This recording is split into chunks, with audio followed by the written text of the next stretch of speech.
And you go by Jonathan or John? If you'll make the effort, I'll appreciate the Jonathan. Okay, Ooh, okay. perfect. That's a good way of putting it. It's very kind. It's up to you, and I'm not going to be offended if you don't. But if you don't have anything else going on, Okay, John. yeah, asshole.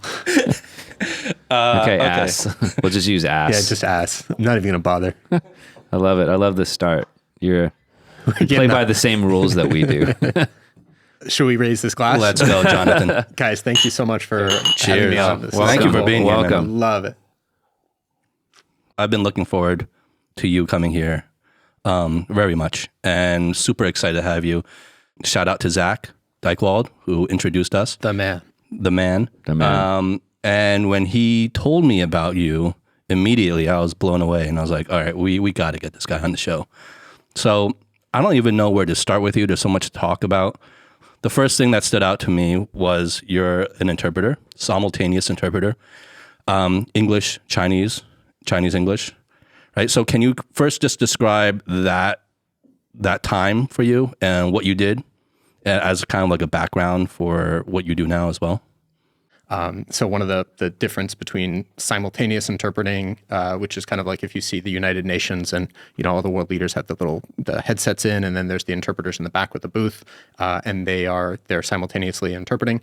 And the difference between that and consecutive interpreting, which is where you're sitting and taking notes, and somebody is speaking and you're taking notes, and then when they finish speaking, you proceed to interpret.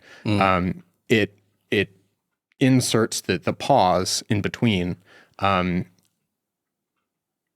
means that it tends to be this person talks for a long time and then that person talks for a long time, and you're talking more at each other. And simultaneous interpreting really allows for dialogue, something that is more organic and more fluid.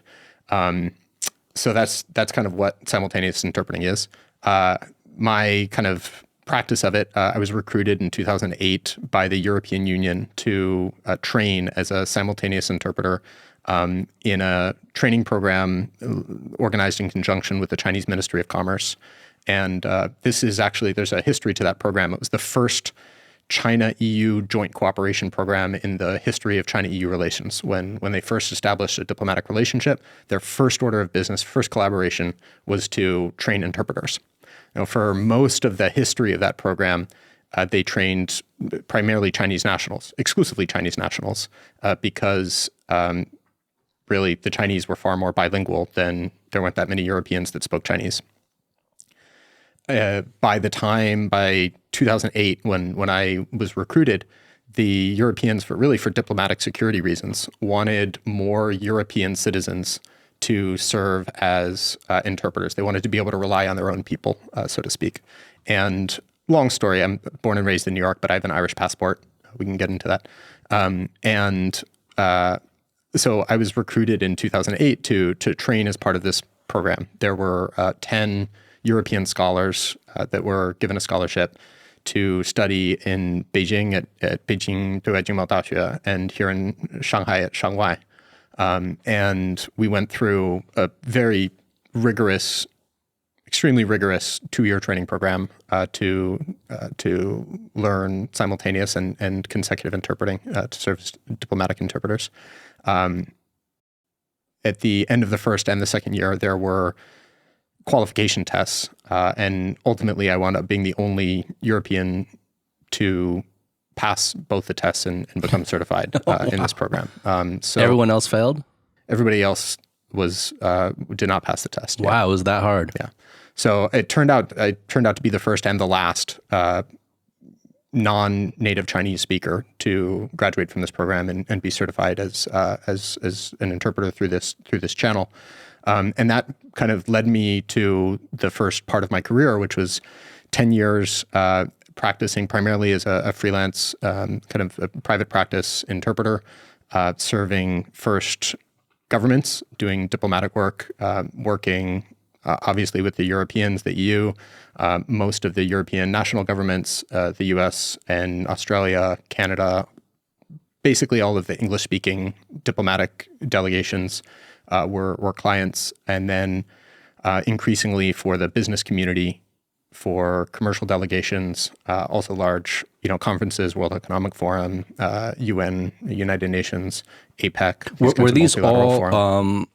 were these all interactions with Chinese counterparts that you were interpreting for?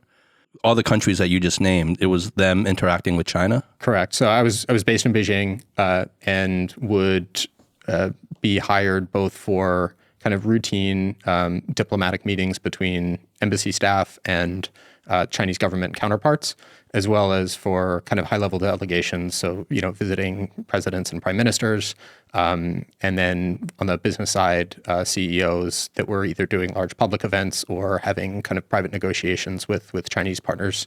And then the China Hollywood co-production kind of sweet, honeymoon. And everybody was trying to do co-productions, and there was planes of Hollywood celebrities coming over to China to do red carpet events. I got to work with a lot of them. That must be like such high pressure to have to like translate and interpret simultaneously as people, officials, whoever are having these discussions and conversations back and forth, and having to do it accurately, because it all hinges on how accurately and how well you interpret, right? Or something can get misunderstood. And the fact that, I mean, honestly, you are like, I feel like the top 1% of English Mandarin interpreters in the world to have that level of clearance. So like the contrast between like high stakes situations where you're interpreting for like presidents, prime ministers, how do you get the clearance to get to those such high levels? And also be doing like kind of like celebrity interpreting as well. So for the government work, we, besides taking kind of a technical skills test, which is administered by their the state, in the case of the US, the State Department, and the EU Commission has like a dedicated commission for interpreters. We also have public trust clearance from the State Department, so for security. The question of like, the stakes are high and you can fuck up. And like, what are the implications of that? Is definitely, even just now, like I feel my heart racing thinking back to some moments I've been in where it's like, oh my God, this person is speaking with like a really thick accent really quickly. And like, everybody needs to know. And, you can do like geopolitical stuff, security stuff, military stuff. These conversations have consequences. Just as one example that I can share, one story of that kind of just always with you never forget, is at I think 2012 or 2013 APEC meeting in Vladivostok, and we had Hu Jintao was there, Hillary Clinton was there, and Putin was the host. And even from the interpreter's booth, you can really get the energy of some of these leaders comes through, fills the room. Like there's a tension. Yeah. And especially around Putin, who like brings like a fierce sort of powerful intensity really into the room. And so there's just, you can feel the hairs kind of rise a little bit on your arm. And he's doing an event. It's, this is not like security related. It's business. And he's talking, he's doing a talk for the gathered business and government leaders. And I'm interpreting through in what's called relay. So this is the Russians have a Russian English interpreter from their Ministry of Foreign Affairs that is taking Putin's Russian and putting it into English. I'm hearing the English and interpreting it into Chinese. When Chinese audience members ask questions, which they do at the end, I take the Chinese question, interpret it into English, and then that gets interpreted back to Russian for Putin. So that's called relay interpreting. One of the questions from the Chinese audience, and I have to say, I think all of these questions are probably scripted and planned in advance, so the leaders all have their talking points in this particular situation. In one case, the question was asking about the 营商环境, the business climate. I didn't hear the 营商. I interpreted the question as, President Putin, can you tell us about what are Russia's plans on climate. And you could, again, sort of through listening, through visual cues, sort of through the energy, even across these languages, you could hear that like, something's fucked up. He wasn't expecting that question. That was not the right question. And all within the course of like an instant, your brain has like a cache of like the audio, like an audio memory of what was just said. So in that split second where I'm seeing something not right, my brain replays the kind of raw, unprocessed audio of what I had just heard and realizes that I've dropped two critical words, that it's not climate, it's business climate. That really what's being asked about is, what are industry policies, what are commercial policies, probably for Chinese entrepreneurs. And in that, within the space of 2 or 3 seconds, is able to realize that and then make a correction, which then gets relayed back to Putin, and the meeting goes on. But there's definitely that like, like moment of like, the show is about to go off the. It wouldn't have really. This is like a very low stakes example, right? Like this would not have caused a major international incident or anything. But it was a moment of awkwardness that was put back on the right track. Again, the kind of interesting thing about simultaneous interpreting is just how simultaneous it is, right? It is just, we are constantly processing and converting, and when practiced well, it's like being in a sort of flow state. You're not thinking about what you're doing, you're just doing it. When I look back on my days as an interpreter and at the interpreting profession, what I think is most interesting is the idea that we are all simultaneous interpreters, in the sense that we are constantly taking inputs from our environment, from our conversations, from the people around us, from the things that happen, sensory input, intellectual input, spiritual input, whatever, the feng shui. And we are making meaning of it in a moment to moment on a simultaneous basis, and outputting in the form of our lived lives.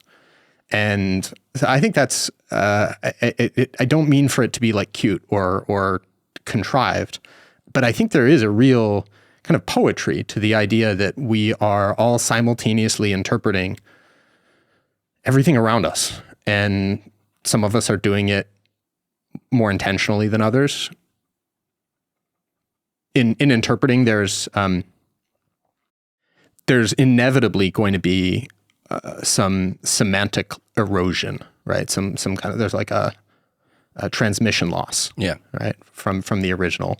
And that, a moment ago, I talked about how simultaneous interpreting has an advantage over consecutive interpreting, in that, you can have a real fluid dialogue, but consecutive interpreting, you can get a higher quality, you get a higher fidelity, because you have the time to make notes and kind of organize logic and process a little bit more. Simultaneous interpreting, you're just like looking kind of it's like the difference between playing slow chess and blitz chess. If you're chess players, like you're looking for not necessarily the best move, you're looking for like the best move that you can find right now. And so I think if you accept that there's going to be some transmission loss, then the question is just like how low can you get that loss? How much fidelity can you achieve? And I think that is really interesting as a linguistics challenge for interpreters. And I think it's really interesting as an existential challenge for, humans. It's just all of this stuff is happening around us. How, on the curve of speed and fidelity, like how quickly and how vivid, right? Like, are we processing the world around us? Yeah. We're constantly reacting in our modern world, and there's sensory overload because there's a lot of semantic erosion, I think, in transmission loss. And sometimes it's like intentional. It's not even semantic erosion. It's just intentional sort of distortion of the signals. So whether you're on Facebook, you're on social media, the pace, the speed of which things are happening and being interpreted. Yeah, there's this sort of simultaneous interpretation. A lot goes wrong. And I think that leads to a lot of polarization because it's happening all the time, just as you're saying. But the forces around us are exacerbating that. Like, it's not like 100 years ago where you needed to write a letter. So you could be like really fucking pissed off, like, okay, motherfucker, you know? And then, but you had to sit down and actually like write it. And then you're like, okay, I gotta. And then by the time the person receives it, it's like months later. and so then you have all these kind of funny stories about things, weird things kind of happening. By the time the letter got to the other person, the situation had changed and that kind of stuff. But now it's instantaneous. So in a sense, like we're always in this mode digitally, and it can happen between any other person. So you're not just simultaneously interpreting like A to B, but you're looking at 100 different things and doing that. And so I think it just creates massive distortion, and a lot of the problems that we have these days are a result of that. So it's really inspiring to hear that everything that you were doing during that period of time runs counter to that. And so we can learn from it. So that's just the comment. I think it's really interesting. And yeah, I can imagine the metaphor would be you're trying to do a simultaneous interpreting, and there's not one, but like 100 voices talking all at once. And you're trying, talking in your ear and making distracting noises and flashing lights. And that is really hard to make meaning in that environment out of anything. And it compounds. Exactly. Because you just mentioned a case where almost, and it like he didn't even start responding, so it didn't get off the wrong train track. But imagine this exponential effect, and then all of a sudden you just have chaos, and that's essentially what's happening now. And it's dynamic in the sense that your voice is also contributing to the voices that everybody else is hearing. So interpreting, simultaneous interpreting, is this super abstracted, clean, dedicated abstraction of what communication, of what the lived experience is. And that like you are literally in a soundproof booth wearing soundproof headset and talking into a microphone that has a channel tuned to people's, where they can choose which channel they want to listen to, which language they want to listen to. And they choose the channel and they hear that one voice. And so like that's as clean as it'll ever be. And you can just really focus on input, processing, output. And even in those in the best possible, the most ideal conditions, you can do that for about 20 minutes. And then the cognitive load is too much. And you have to, that's why interpreters work in pairs. So you have to switch every 20 minutes, maximum. Oh. It's interesting. I was wondering like how much you can sustain that intensity. It's like in sports, right? Like how long, and it's like sprinting. Yeah. Right? Yeah. Like yeah. how long can you sprint? Yeah. You don't know what the person is going to say. That's the whole point. It's like you have to anticipate, and that uncertainty causes a lot of challenges. So it's a completely like reactive state you're in, right? You're just reacting to what's coming through your headphones. Yeah, and I think that's worth a tangent, because one thing that interpreting taught me about life is the relationship between forward-looking planning, tactical anticipation, and pure reactivity. Because these are each really critical parts of interpreting and really important parts of life. So I did a series of dialogues on narcotic control, drugs, specifically chemical precursors, like the kinds of chemicals that are used to make drugs. And this was between the Chinese, EU, and American equivalents of the DEA. And going in, there's going to be like this list of chemicals and drugs and policies that are going to be talked about. Those aren't the sort of things that you can just like react to. You better be prepared. So that's where just research comes in, preparation comes in, planning comes in. But mostly you are dealing with things as they come. A speaker gets up, they start talking, you're off to the races. In its pure form, that's like just reactivity. Like you have to just empty your mind of everything that you knew or thought you knew, and just really listen to the person without any preconception or judgment. which I think obviously has a lot of, implications for how we deal with each other, right? Just can we be purely reactive, not make a lot of assumptions? But then at a tactical level, there's like tactical predictions that you can make about like, okay, you started this sentence. Where do I think it's going to end? And again, that comes in really handy when different languages have different grammatical structures. And with the pressure of simultaneous interpreting, like you need to kind of take shortcuts in order to stay, within a couple seconds of the speaker. Otherwise you fall too far behind and you get lost. So when a sentence starts, you start thinking like you know what it is? It's ChatGPT, man. I was just going to say ChatGPT. It's just based on these first 5 words, what are the most likely next 5 words and what are going to be the last 5 words of this sentence? Oh my God. And you get like pretty, can you guess at what my next word is going to be? Yeah. You get pretty good at it, right? Like, and we do this, we're all doing this all the time. Tactical prediction of where, and that's why sometimes it gets frustrating if somebody like, takes too long to finish their sentence and you're like, yeah, I know. I already know what you're trying to say. Yeah. Like these intellectual shortcuts we take, right? So I just, just to bring it up, put a bow on it. I really think interpreting is a great grounding for finding the right balance between coming prepared and having the right context. That's the word. That's the critical word that I didn't use. Is like preparing yourself with the context, and then being really open-minded and reactive and take things as they come, but also be able to make short-term tactical predictions as to how one thing leads to another. I'm going to draw an analogy, and it might be completely off, and I in no way want to compare what we do on the show with the level that you do it at. I mean, I think you said something, if I caught you correctly, there was like only a very small number, maybe one foreigner that ever graduated from this program, and you were that person. We spent a lot of time on this show because there's 3 very different personalities, and I think that's what makes the show work. We argued a lot, I think, as I alluded to before, and we spent a lot of time trying to find that balance between preparation and then being in the flow. And I feel like these 2 things feed into each other.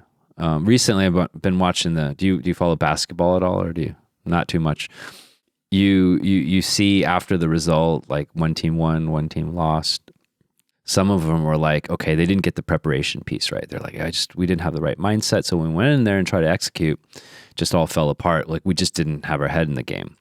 On the other hand, you've also seen other cases where they started off, they had the preparation, but then they couldn't make the adjustment. And then the other team made the adjustment and they couldn't sort of make that adjustment.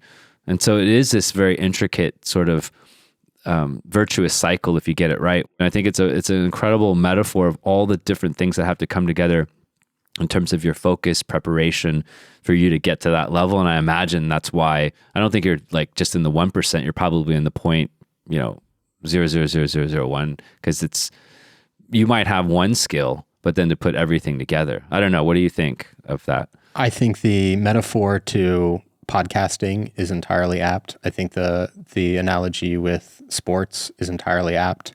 I think there is a much bigger lesson here for life about the balance between preparation, tactical execution, and just being really present and performing reactively and dynamically. Let's call it dynamically, right? Yeah. And I think it's a little silly to, I would not present that as like a robust framework that like these 3 things exhaustively cover everything, but like, let's just use it as shorthand. And it's equally silly to assume that it's zero sum, but let's just give it some proportional numbers.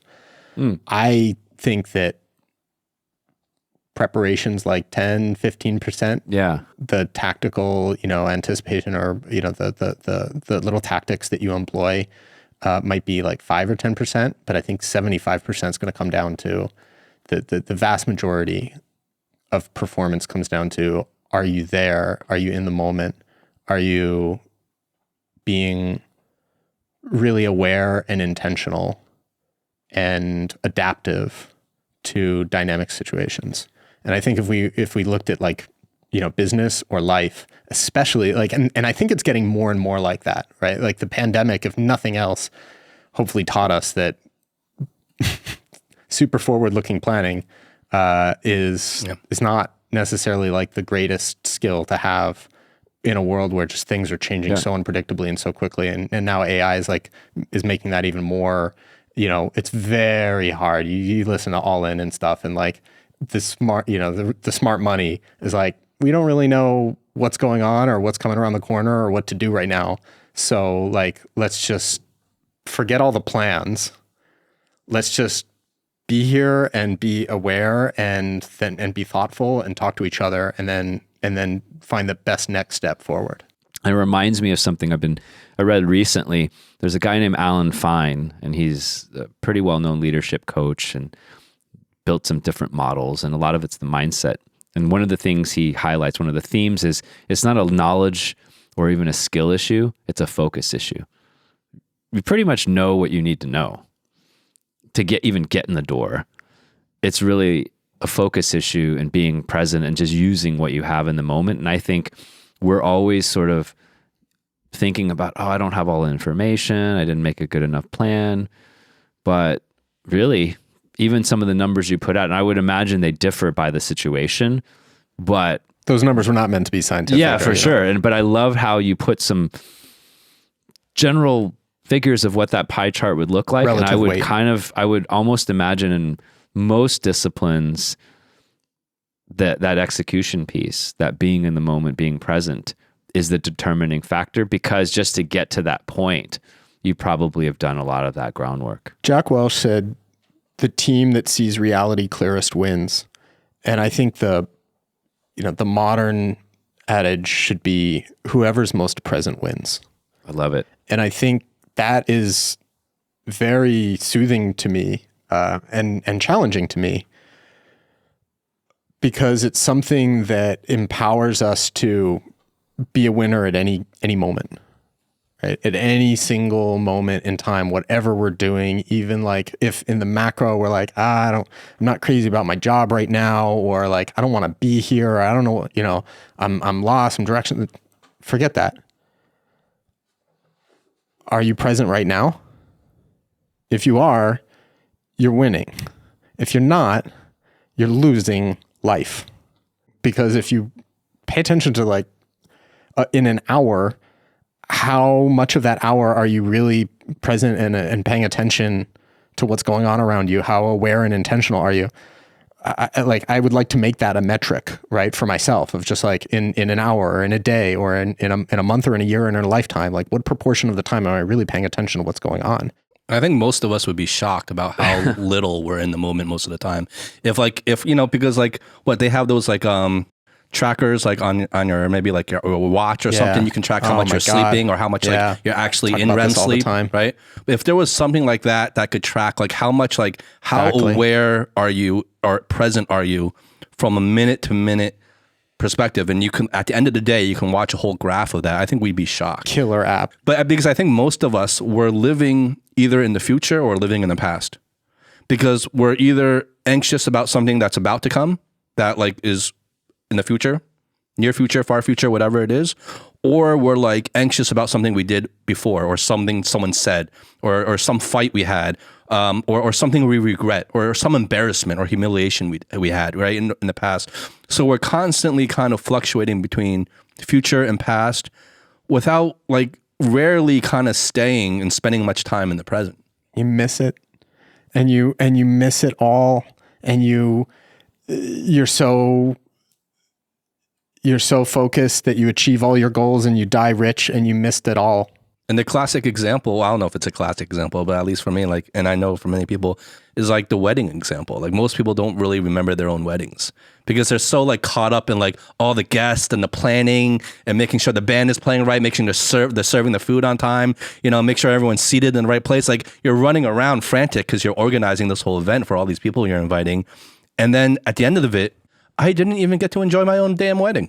Like I hardly even remember my own damn wedding. You know what I mean? You know what? Because I was so caught up in like everything else, making sure the guests were having a good time. Justin, did I have a wedding? I don't even remember. Yeah, you did. Yes, you did. Of So course you I did. just had a wedding and I barely remember. And I remember that advice. I remember a really good friend and colleague of mine, and he said, no matter what, he gave me two pieces of advice. He said, okay, if you're going to speak, just make sure you jot down some notes so you don't totally like fucking bomb it. That would be bad.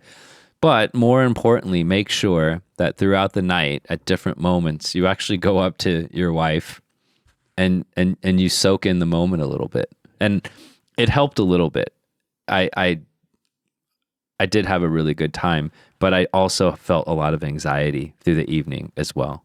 I think we're giving good examples of outstanding life moments, but this dynamic and this risk and this imperative to be present, it's like right now, right? It's like there's no reason really why, the birth of our child, our marriage, our wedding, those are just moments. Like this is a moment. And every single moment that we're alive, this fucking miracle that we have, that we get to exist. Nobody tells us why or how. We don't understand why or how. The only thing we know is that it's pretty finite, at least in this consciousness. Oh man. Well, okay. Let's not get too emo here. I will pour a little fuel on the fire, but then we'll try to shift the tone. So have you read 4,000 Weeks by Oliver Berkman? We've talked about this on the show. Yeah. It's an awesome book. Basically, it's like life is fucking short, and then how do you be in the moment? And it's very inspiring. One of the first sentences in the book is pretty scary. He's an incredible writer. He writes for The Guardian as well. And he says, the average human lifespan is absurdly, terrifyingly, insultingly short. I was like, wow, okay, that's pretty good, right? I think that's why we do this podcast sometimes. We're creating an experience for all of us, for in this moment, and then for others to kind of share in that moment now as well. Yeah, so anybody listening to this podcast right now, press pause, take a break, look around you, look at the room around you. If there's anybody in the room, look them in the eyes, take a deep breath, and then continue listening to us. By the way, actually, just turn off this episode. No, just listen. No. Actually, I was gonna say, do something different. Turn off the TV, turn off all your other stuff, and just listen to my voice. Just us. Yeah. This is the first. This is the only firsthand experience you need. But here, so look, I think it's really good. Truth. I think this platform and every platform that we can ever get, we should get this message out, and we should pressure people a little bit to like, hey, snap out of it. Whatever you're doing, bring your attention to the present, bring the attention to you, around you. There are like some stakes in the sense of how the 4,000, you're like, this is pretty precious. Cheers to that. Cheers. All right, I just poured out this one. By the way, do you ever do any writing? As a matter of fact, I do. Because I think, and maybe you're already working on this, I think there's a book in this, Lessons of Life from a Simultaneous Interpreter. Should we all be co-authors on this? Oh yeah, well just put my name on there. It was Justin's idea. Yeah, of course. Yeah, I'll be the main face on the cover, obviously. You guys are like little icons on the bottom. Thank you for saying that. Look, I think deep down, like I think my personal and professional mission is just helping people better understand each other and themselves. And I've found lots of communication gaps in language, and I've developed a practice to solve that. And then later in my career, we can talk about I've founded companies to deliver those solutions at scale. More recently, I work on kind of a more strategic level, strategic communications, consulting, investor relations. Same problem of how do we communicate value? How do we share our perspective and build trust and build partnerships across not just language barriers and cultural barriers, but across economic barriers. I think there are, for what is exciting for me, is to constantly explore what are the gaps in understanding between each other and with ourselves? And then what are novel solutions that can be used to overcome those gaps? You mentioned this gaps, and I think this is something that is a theme of our show. So what I've noticed in media these days is that they're less interested in understanding the gaps between different groups or different people. They're less interested in that than highlighting the schism between things, right? Like they actually want to show that massive, massive distance. Contrast. And polarize that and highlight that and not look at it from a solutions perspective or perhaps sort of blaming.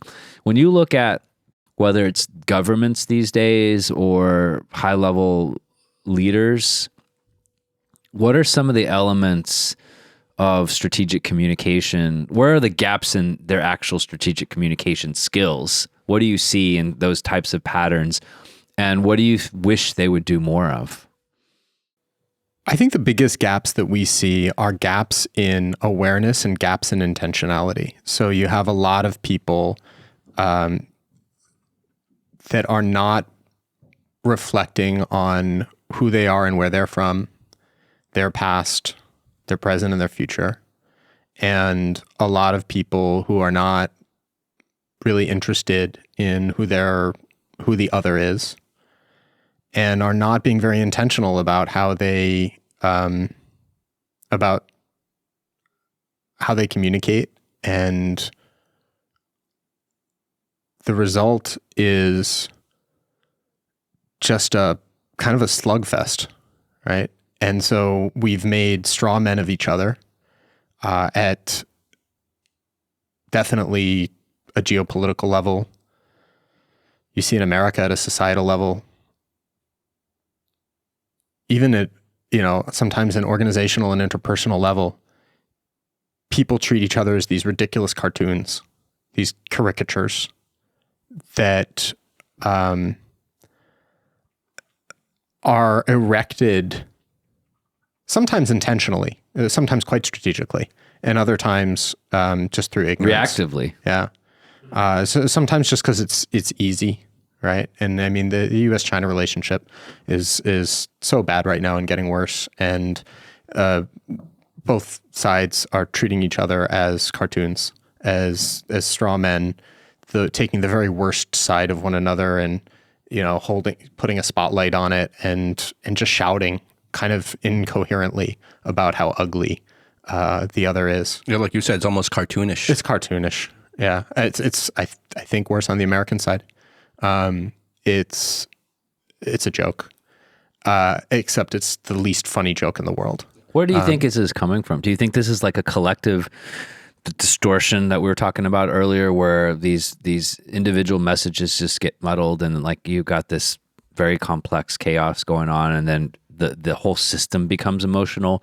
Or do you think there is some type of intention behind it, but in a negative adversarial kind of way by a small group of people then that are trying to influence?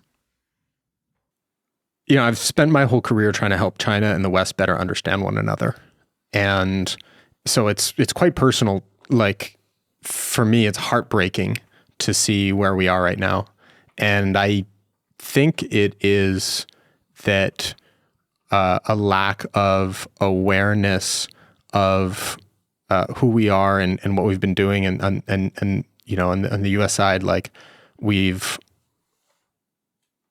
whether it's economically or politically, we've gotten ourselves into such a mess domestically that literally the only thing that two parties can agree on is that China's the enemy, because that is TikTok, by the way, is actually the enemy. Exactly. TikTok. Right. I mean, that was the moment that crystallized it for so many, where there's not a rational conversation here, right? I personally think Shows is one of the most talented communicators alive today. I think he's really the CEO of TikTok. Yeah. I think he's really talented, and went in with a lot of good faith. Was probably not I don't know that he was prepared well enough for How can you be prepared for that? yeah. For How can you be prepared for an ass whooping? Well, look, I mean, I don't know. Like, I don't want to get into it, but I mean, there are a lot of law firms and lobbyists and PR firms kind of advising him on this. So I think he could have been better prepared. But like, you know, it was such a stark demonstration of how strong and how unique the consensus is. There's no other consensus between Democrats and Republicans, anything near as tight as on this blanket idea that China is bad. And that is so painful to, I think, all of us that live between the countries, that grew up between the countries, that believe in these two countries. And I don't know, there's like the Chinese concept of neizhen, right? Like of fighting against yourself. And like humanity is facing this huge neizhen moment where the two most powerful nations in human history are not only not working together, but are kind of like actively working to undermine one another. And it's stupid. Like I typically avoid judgmental language, but like, come on, first principles. China's not going anywhere. The US is not going anywhere. Like the basic logic of collaboration is so intuitive and necessary. The basic, I know there's obviously a political advantage to everybody to blame the other. I'm not naive about that, but like we have so much that we can achieve together. And I think we are at a moment in history where things could go very, very in very, very different ways. And the distribution of outcomes really skewed towards the extreme. Are you a student of history at all? I'm curious. I'm not going to say yes to that question because that's like... I don't want to put you on the spot, but like, I imagine that with all... we have this history book. Yeah, right. Are you going to test me like on the I imagine that with Ming all the emperors? all the conversations you're in, that you're fairly well read. But I was curious. I'm not really much of a student of history, but I'm just wondering, we are in a very small slice of the universe. And we're even a very small slice of sort of mankind or humankind, sorry. And I just wonder, like, is sort of war and conflict inevitable? You fight and then you experience the worst loss you can imagine. And then like, 你学乖, like, then you're kind of like, oh, okay, yeah, no, we fucked up. Like, and then you go back and there's peace for a while. And then things happen, and we need an enemy to blame, and we're starting to think short term, and then we fight again. Is it inevitable? Yeah, man. I mean, 合久必分，分久必合, right? Like, I do believe there's the pendulum, and in that sense, as tragic as it is, it's not surprising in any way. I think the only difference is in the extent of suffering and like how much you get. There's always going to be. You ever read The Foundation by Isaac Asimov? No, I want to, and there was a TV series too. So big premise, not to go on a big tangent, is just like please go on. The Rome is collapsing. The Middle Ages, the Dark Ages are coming. There's always going to be Rome, and there's always going to be the Dark Ages. There's always going to be peace, and there's always going to be war. The question is, how long are the Dark Ages going to last? Is it going to be 50 years, or 500 years? How much human suffering is going to take place, to the extent that human suffering matters, and we're all just dust and none of this blah blah blah, it's all a simulation or whatever. But putting all that aside, like how bad is this going to be? And I think that's where I do feel like I don't feel empowered to avert U.S.-China rivalry. We're here, but I do think that all of us that care can, it's like flatten the curve in COVID, right? Like I think we can, make it a shorter and less wrenching, less existentially damaging experience for our human body politic with a lot of heart and a lot of effort. And that can, and that can make a lot of difference. Like, we could, I want to believe that in my lifetime, we will have another era of engagement where the US and China are friends and allies and brothers in humanity for a greater cause to do great things. And I hope that at that time, I and all of us are remembered as those that promoted dialogue when it was hard, not, that just like we were here for the good time for the Olympics and we made a quick buck and then we, effed off because it became too politically sensitive, or, it wasn't cool anymore and it wasn't as easy to make money. So we all just, picked up stakes and, did something else. I really care. And I think that if enough people care and are open-minded and put themselves out there and are constructive, that no, we're not going to totally head off this rivalry. We can't snap our fingers, but I think that we can make it shorter and better. Yeah. Can we cheers to that first? Yeah. I mean, Cheers. that, and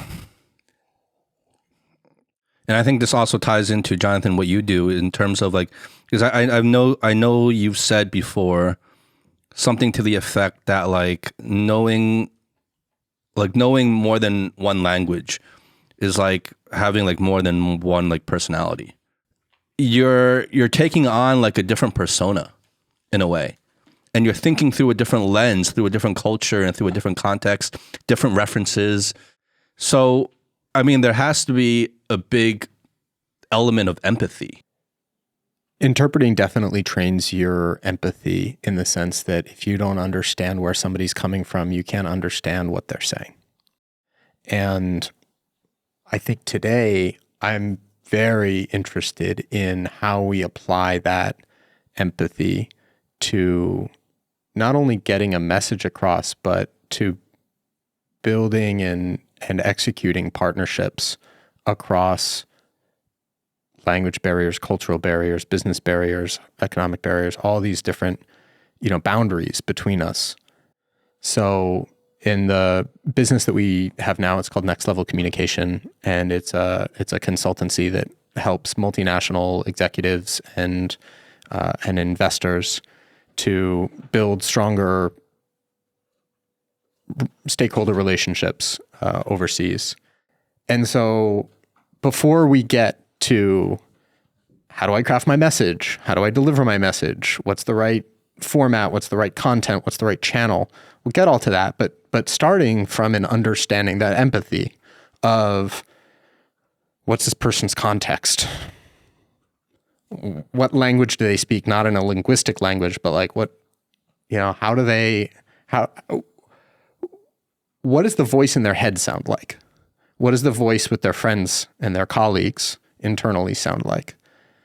And one thing with Next Level Communication, as I was reading up about it beforehand, a key word that jumped out to me repeatedly was that not only are you coaching kind of great communication mindset to people, but you're doing it for people who really need to use it and leverage it in high stake situations. Can you kind of elaborate a little more on that? Yeah, so as we were, I was doing a lot of this interpreting at a pretty high level and got to meet and serve a number of Chinese multinational executives. These are companies like Didi and Mobike that were building their businesses overseas, and their C-suites needed to, tell their story to foreign audiences, to speak at Davos, to raise money from SoftBank. And they hired me to work as a communication coach to help find the right message, present those messages, and develop this sort of mindset of how we can use, I like to say, be aware and intentional of how we communicate in every conversation with every person every day. And so that was the sort of this start of Next Level Communication, came from this belief that better communication is always going to lead to better outcomes, that anybody can reach their next levels as a communicator. And we see this most, you mentioned the kind of high stakes nature of it. We always start at the top of the organization, usually with the C-suite or founding partner. And the use cases that are most common for us are ones in which an incremental improvement in communication can have absolutely decisive outcomes. Mm-hmm. So I'll give the example of a fund manager raising money from an international investor. So you're a Chinese hedge fund manager and you are trying to raise $200 million from international pensions and endowments. The quality of your communication, its relationship with the outcome, the amount of money that you raise, is not linear in the sense that 15% better communication leads to 15% more funds. It's actually binary. It's this pension is going to write you a $50 million check or they're not. Whether or not you get that check is going to determine on the amount of trust and influence that you're able to build with their investment committee. Doesn't matter where you start. Core belief, anybody can reach their next level as a communicator. If that 15 or 20% improvement that we can help through coaching or consulting, and obviously we try and be ambitious and make it more than that, but even if the point is that even a modest improvement in how you communicate meaningfully improves the opportunity that the probability that you clear that barrier and get the whole check. So the way that we the way that we define high stakes communication, and on the multinational side, it's usually board of director meetings or global leadership meetings. It's like these conversations are really your primary channel for developing the trust and influence that you need to do what you set out to do. And we want to put all of your people resources, the mindset, the skills, the abilities, the knowledge, the experience, as well as all of the collateral resources, whatever the presentation documents you have, to try and maximize the trust and influence that you're able to exert in those situations. So first of all, high stakes. When I think about high stakes, and there's a lot of ways of looking at it, and you've obviously defined these scenarios that your clients agree with you on a line so that you have this common premise. For me, high stakes is exactly what you said. There's a couple $100 million on the line. You're not the only person in the game. You're not the only company in the game. There's always someone else because everyone wants to make $200 million. There's a lot of competition. And your primary channel of being able to convey why you're better, why you should be chosen, is through how you communicate and the time you spend. And sometimes it is not like you're not working with these people, let's say, like every single day. We're not on podcasts together building relationships. You're meeting them kind of on their turf. You got 50 minutes. You got 50 minutes or whatever it is. It's like a pitch, right? Yeah. Or whatever it is. I mean, there's probably other ways of influencing, but this is a very, very important one. And so you've got competition, and you kind of mentioned like incremental improvement can have the decisive outcome. And to me, and I know you said earlier you don't follow sports that much, but we know the notion of sports is to score more points or whatever it is typically. In golf, it's the opposite, score less points. But it sometimes comes down to the last 5 minutes. And in crunch time, like in every sport. And then the last 5 minutes, your mindset, your execution, what we talked about earlier, your being present, all these things factor in. And if you can get just a little bit of an edge, you don't have to score 1,000 points more.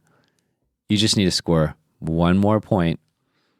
And it's binary because they're not going to split it and say, oh, you know what? You did a good job. I'll give you $99 million. Yeah. Or you did an okay job. We'll give you half the dollar amount. Like that doesn't work. Either they invest or they don't. Winner takes all. 100%. And the fund pitch is actually one of our kind of core offerings, fund pitch coaching. And it's where a lot of our clients start with us. And it's really, you're going into that room, you got 50 minutes, and this before and after you are 10 other GPs, 10 other fund managers asking for that $200 million. And so, yes, how do you start strong, ladies and gentlemen, right? How do you finish strong with leaving somebody with peak experience? how do you differentiate in, a world where all professional services is, I've got a great track record and I've, got, my team is really smart and we have some kind of proprietary methodology, right? And everybody's kind of telling the same story. How do we identify something that is really unique about you?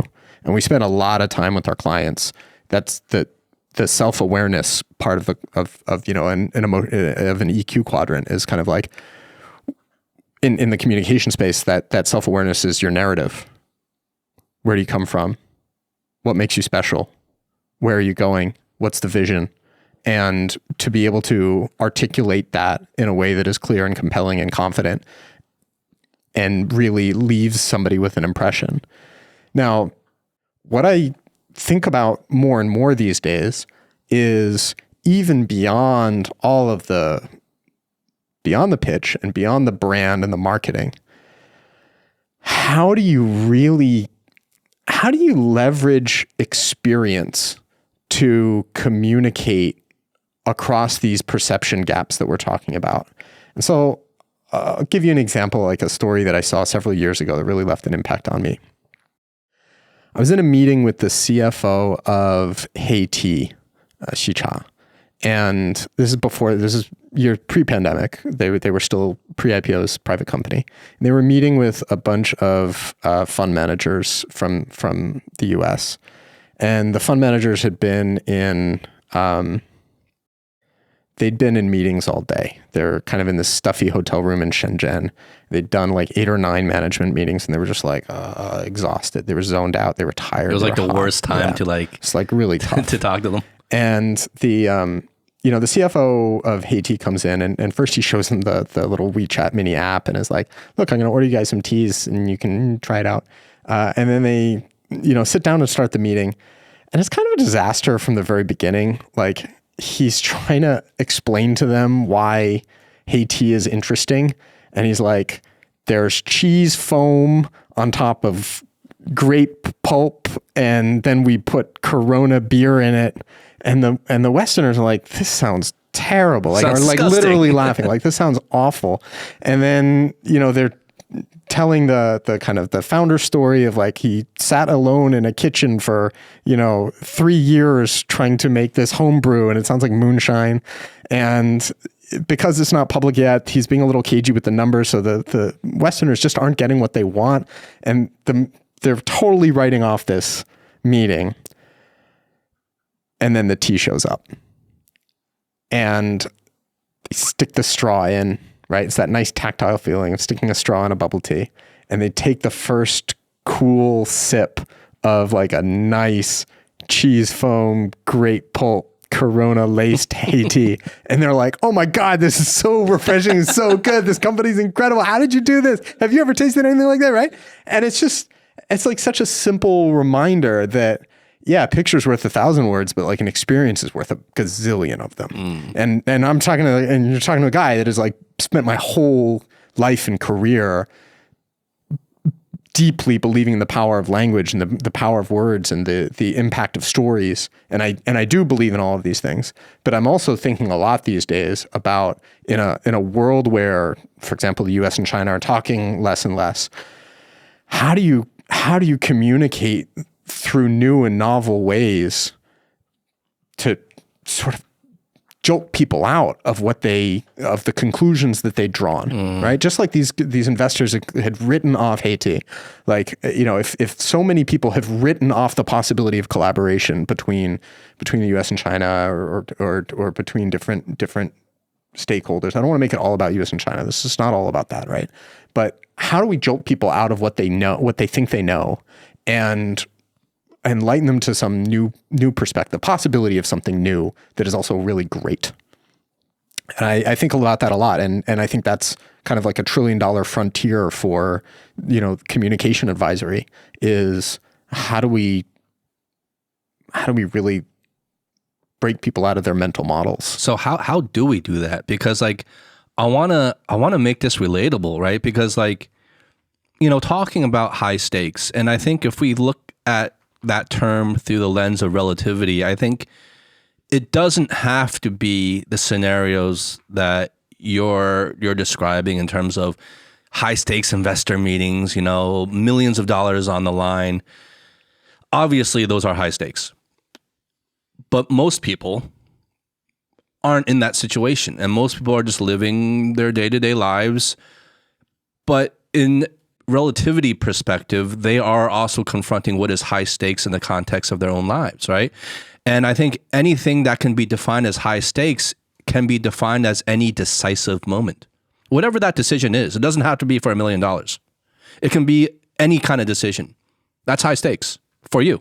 When you tell your crush that you like her, right? Exactly. Like that's the high stakes pitch. Exactly. For, no one else cares about that. A billion teenagers out there. Exactly. Right. And 20 and 30-year-olds out there. So like these decisive moments that we're faced with, that everybody is faced with in their own lives, whether it's kind of what you were just saying about jolting people out of this kind of like this zombie-like state that cognitively like we're in sometimes, or it's certain kind of like key principles that we can take away in terms of perfecting our communication. Whether even if it's incrementally, because like you said, like even an incremental, a modest change can put you over that critical mass where that high stakes situation becomes from a no to a yes, right? Yeah. First of all, there's no magic words that's going to make a no into a yes. Let's be real honest with ourselves. If they're not going to invest, they're not going to invest. If they're not, if she doesn't love you, she doesn't love you. Like, but assuming that there is that, most things are not so binary. Most things like there's a chance and you want to give yourself the best chance. And so that's what we're optimizing for. I think two parts of your question, like part of it is, how do we create that aha perspective, that freshness, really wake people up a little bit? And then the second is, generalized principles for communicating. I think the waking up really comes back to our conversation about presence. Is can we, if you're trying to ask somebody on a date or ask somebody for $50 million and they're thinking about, something in the past, or they're like thinking all about something in the future and they're not really there with you, this conversation is not going to go very well, right? So what can you do to bring yourself and them and bring yourself together in this present moment? And that can be really simple stuff. It can be looking them in the eyes and saying their name and commenting on something that like a shared reality right before us. Hey, Justin, look at this cork here that we have, like this whiskey, this whiskey cork that has been sitting here in my line of vision for an hour and I've never noticed before. And like, wow, like little things, taking those deep breaths, getting that fresh air. Or do people like do gimmicks, like a gimmick, like if you were to walk into the room and just do a cartwheel, for example, like something like totally out of the blue and random. It would definitely take people out of it's their like a gimmick, commonality. and it's like it kind of wakes people up. Like, oh, okay, what's up here? Right? I haven't advised any gymnastics approaches, but all sorts of stuff. Like and you see this is a long established practice both in the showmanship and industry, but also in the meditation and kind of, spiritual awakening industry, of what's the equivalent of like a big clap to just like snap out of it. Right. And bring us back to the present. Because the gong. Because exactly. The gong, right? Because we were so focused on bringing ourselves into the moment that I completely forgot about, in the context of like, let's say quote unquote high stakes situation, you need to bring your audience into the moment with you. Otherwise, you're just alone there. Exactly. It is not just hyping yourself up, the kind of that meditative practice before you go into the interpreter booth or before you start the game where you look in the mirror and it's just you and you're like, okay, I'm going to be my best. When you're communicating, it's not just you, right? It takes two to tango. So the question is, how do you start that conversation in a way that both you and your partner are like bringing your best to this conversation? That's a good tip. Yeah. I love this. I love where this is going. I want to share a couple of, when you walked in the room about 2 hours ago. Okay. I don't think intentionally we're trying to do any kind of showmanship or anything like that, but there's a little bit of showmanship around the way Justin designed this room. It's pretty fucking cool. But I could tell that you look at the room and you're like, wow, there's these beautiful curtains. There's this soundproofing. There's like an Andy Warhol or I don't know, some shit here, a knockoff probably from Taobao. But there's like a Statue of Liberty over there. There's this wonderful like oak table, the rugs from different parts of China. How many things in this room are you going to go through? A lot. Before you get to your point. Okay. All right. Tactical give me some airtime. Where do you think he's going with this? Yeah, we made it an experience, and I'm kind of putting this together now, and it's like, shit, man. We had a guest, Larry Wong, actually said, dude, you don't need to invent like a lot of new shit. Like most people have already figured it out. You just got to learn from like, who knows about this? What are some great ways of doing things? What can I learn from them? And it just brings us back to being a human being. Essentially, that's where we're just trying to break them out of this fucked up world. And so that tea just snapped them out. In our case, we had some nice whiskeys that like you happen to not be allergic to alcohol. Well, it was also this delicious and coffee because you walked Nespresso in. Nespresso. I gotta say, this Nespresso coffee that I just had, that was transformative. Yeah, that was transformative and transportive. Yes, it took me to where I needed to be to have this I saw what's that coffee you had again? It's Nespresso coffee. It's the only coffee I drink when I do podcasts. I don't drink coffee, but when I do, I drink Nespresso. Yeah, it's really good. But we don't need to kind of reinvent things, or sometimes we just got to bring people back to being human, and there are different ways to do that. And sometimes just busting out a fucking cheese tea, I don't need to go up there. And it reminds me of Einstein. We can't solve problems by using the same kind of thinking we used to create them.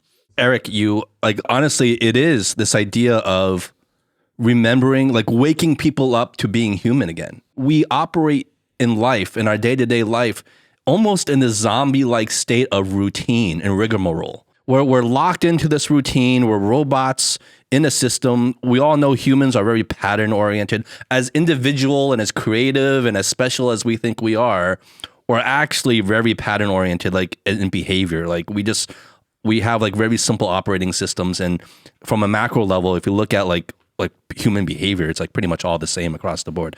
But anyway, like on an individual level, we get locked into this routine, this rat race, and we just operate like on automatic.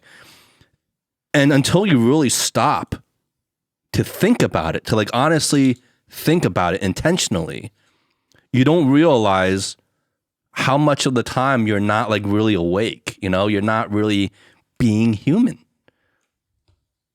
And I don't think that can go understated. I think that's exactly right. I think we fail to humanize each other, and we fail to humanize ourselves, especially in high stakes environments when we think we got to be like so super buttoned up and everything has to go exactly according to plan. And it's like we were talking about earlier, it's like all the planning and none of the in the moment, reactivity. So I'll give an example. One of our fund manager clients, when we first started working with him, he had this we worked on this presentation that he wanted to give, introducing his fund and his portfolio. And every time he would meet a potential investor, he would just like jam it with the presentation, and they'd ask questions in the middle, and he'd be like, no. I'm trying to finish this presentation, right? Like, and he would just like be so focused on, no, I practiced this with my coach. I gotta like make sure that I'm delivering it right. And when we heard this, we were like, no, my friend, right? Like questions. The best presentation is never as good as a conversation. Right? Which is why no webinar will ever be as good as a good podcast, right? Where like the ability to engage, for it to be live, to be alive and alive between humans, is where trust and influence is built. If it was just a matter of the data, you'd send them an Excel sheet and they'd write you a check. If it was just a matter of the bullet points, you'd send them the deck and they'd write you a check. It doesn't work that way. You're having this meeting, you're having this the only reason you've been invited to have this conversation is because at the end of the day, it's, at least as of May 2023, it's not computers making the final decision. It's humans making the final decision. And the extent to which you can build trust with humans is really the directly decisive factor of how successful you will be on whatever endeavor you set out to pursue, whether it's a company or an investment or a date or whatever. It's just like, can I build trust and influence with this human being? And how do I do that? I think that's really well said. Going off of what you just brought in, the idea of, because I've been meaning to kind of ask you about this as well. I think for some people, we're right now on the precipice of a new era that humankind has never been there before. You have the advancements in AI. And I know we're taking like a big pivot here, but I think it does matter in your field, or at least in your former field, in terms of interpreting. I mean, how have you seen AI affect that industry and what you do? And how much of that has motivated you to kind of pivot and start the businesses that you're in now? And how much of it scares you? Yeah, in 2014 or 15, I was well into my interpreting career and living this great life. It was a good time to be an interpreter. We were paid well. We were flown around the world in business class to meet like fancy people and at fancy events and feel really important. Even if you're, a utility service provider, you're there, you're part of it, and you're necessary. And sometimes over drinks, interpreters would ask, do you ever think AI will be able to replace Google Translate? And we tell ourselves, no, it's impossible, and nobody can do what I can do, right? And then in 2015, AlphaGo, the Google AI, completed this incredible upset of the world Go champion, Lisa Dole. And it was really a landmark. I mean, I feel like landmarks in AI advancement are happening every other week right now, so we're kind of desensitized to it. But it was really a watershed moment. Nobody thought that this was possible. So it was a huge breakthrough for for self-learning models. And so AI beat the current world champion in Go? At Go. At the time. And at the time, it was thought that Go is as complex as language. It is it is orders of magnitude more complex than chess. Which AI was able to beat the top chess player years ago, and this was like the last frontier. Yeah, this was really a breakthrough. It was something that even not just Go players, but AI experts didn't think could be done until boom, it was done. And what I took away from that was all of the things that we've told ourselves are unique to humans, that are unique advantages that humans have, are not. We should very much question that confidence or arrogance that we have. And for me, very directly in my career, I said, look, I'm telling myself nobody can do what I do now, but it's only a matter of time before AI or machine translation, machine interpreting is able to solve for a lot of these problems. And when it comes, my logic was as an individual freelancer, I'm liable to get replaced by technology. As a platform, I'm in a position to leverage technology and capture some of the, hopefully a lot of the value that comes from that productivity gains. That was a big shift for me in moving from an individual practitioner to a platform operator.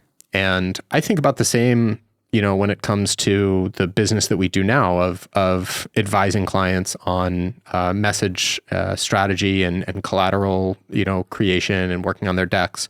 If I were doing that as an individual, I think we'd easily be wiped out. I think as a company, as a platform, we have an opportunity to leverage technologies as they're being developed and put them together in innovative ways for our clients. Now, these technologies are getting really good and increasingly intuitive to use. So it's not clear that clients will always need a service provider.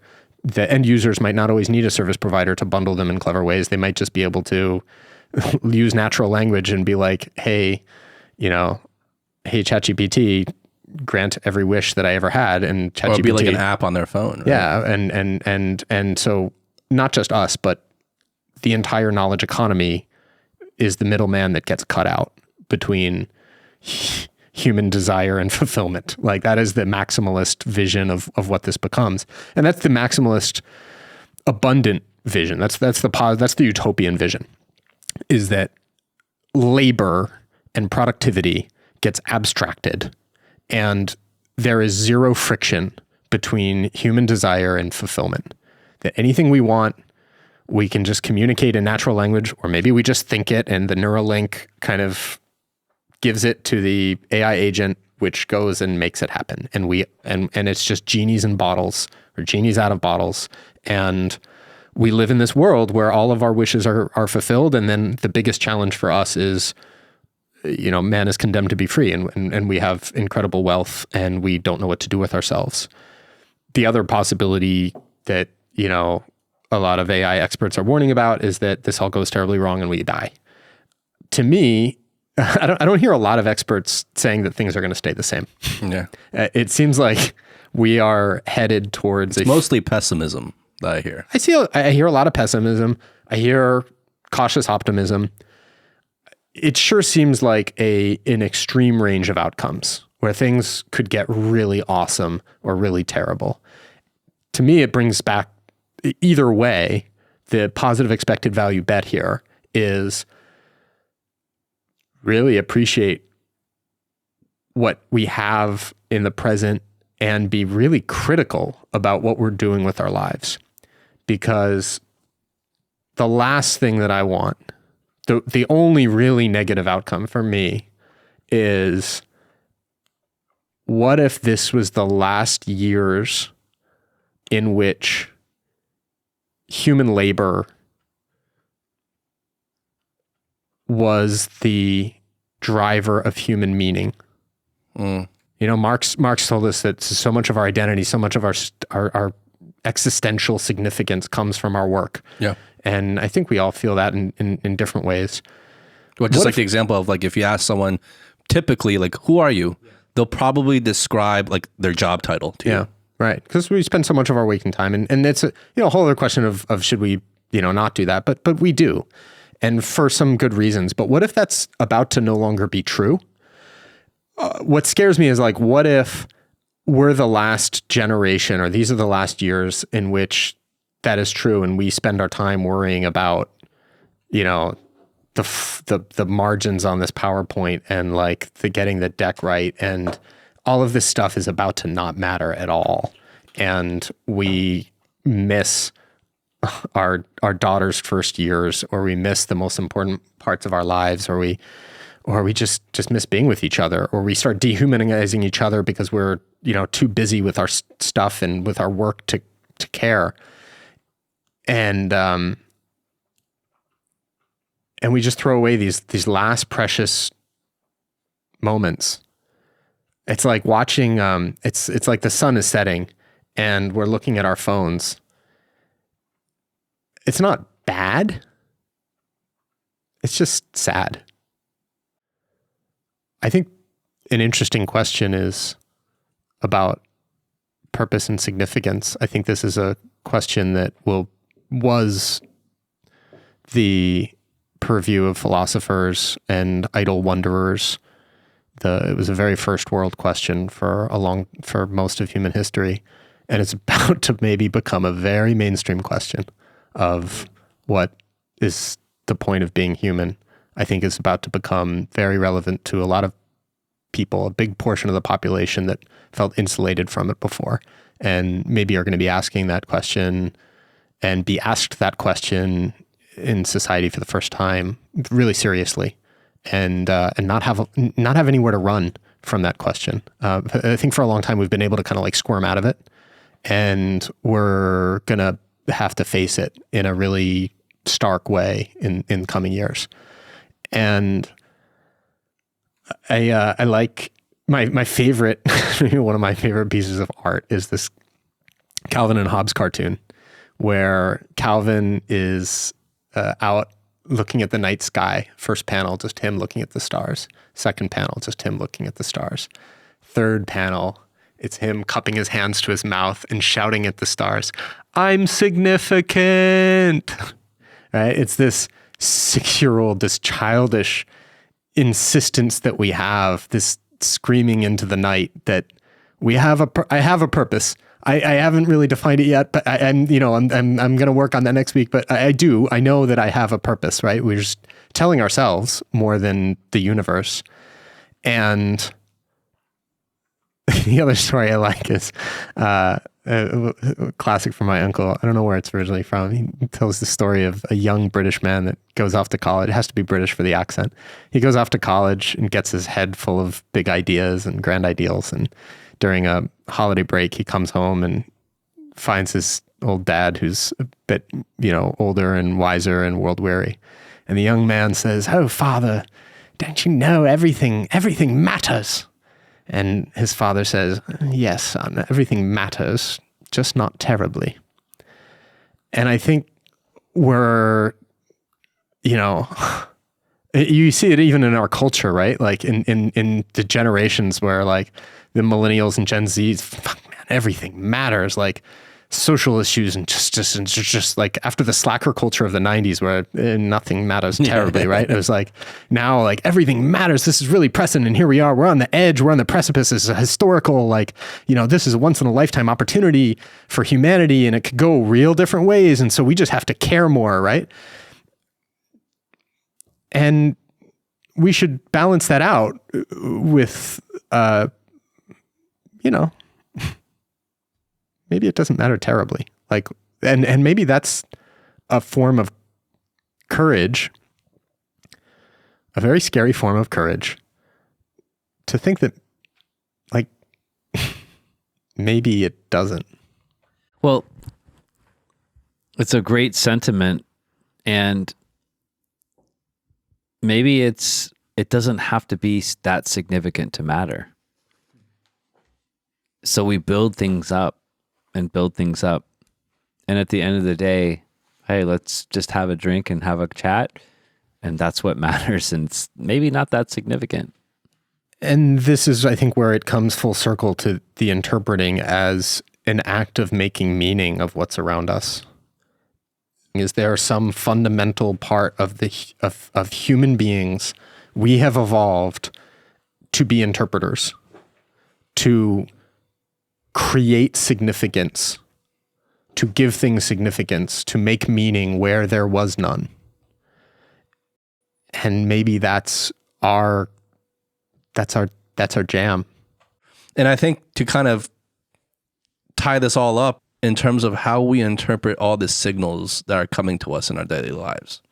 How do we interpret all this fucking shit coming at us 1,000 miles an hour every single day, every single second, left and right, 360 all around us? And we can't. The honest truth is our bandwidth and our mental capacity to really process literally every single input, we can't. So what do? We create cognitive shortcuts. We create intellectual shortcuts. We put things into baskets. We stereotype. We do all these things so that we can process the environment around us. And a big part of that is the filter. Like Eric always likes to bring up the idea of filters and decision filters, which I think is very apt. And so what we end up having to do is we have to kind of refine our ability to filter, and the ability to filter through the things that decipher, sift through all the bullshit and find like the golden nuggets that really should mean a lot to us. And that's different for everybody in the context of their own lives, and what to let go of. And that in itself, I think, is an art. And it's an art that I have no idea how to do, but I do feel like there is some innate ability in all of us to decipher or to decide how best to do that for ourselves.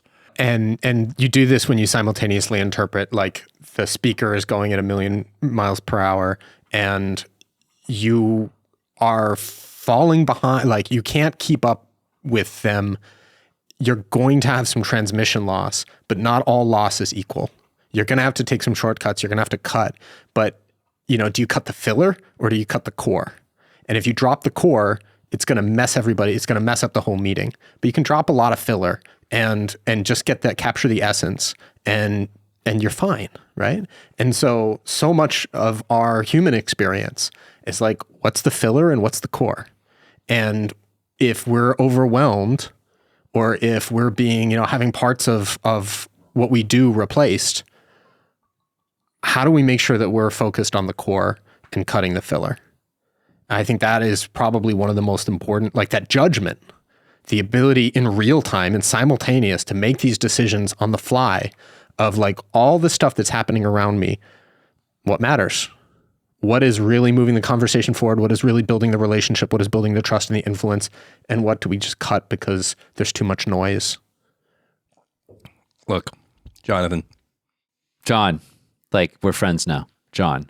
We're best friends now. Yeah, you can call him. This, right? You can call him Just. I'm Air. Guys, I'm a big fan of saying I love you. And love that. Between bros, between everywhere and everywhere. And I've only just met you, but I really love you.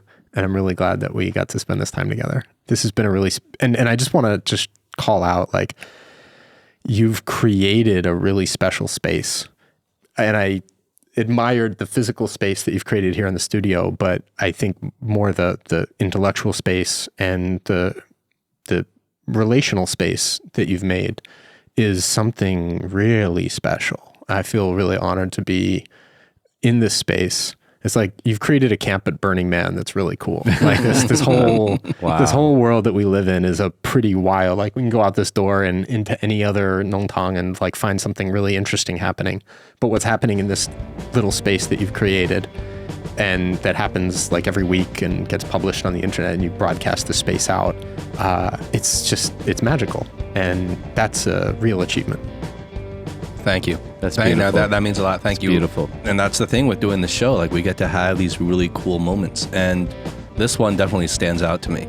I love it. I really, I love it. All right. That was Jonathan. I'm Justin. I'm Eric. Be good. Be well. Peace. Peace.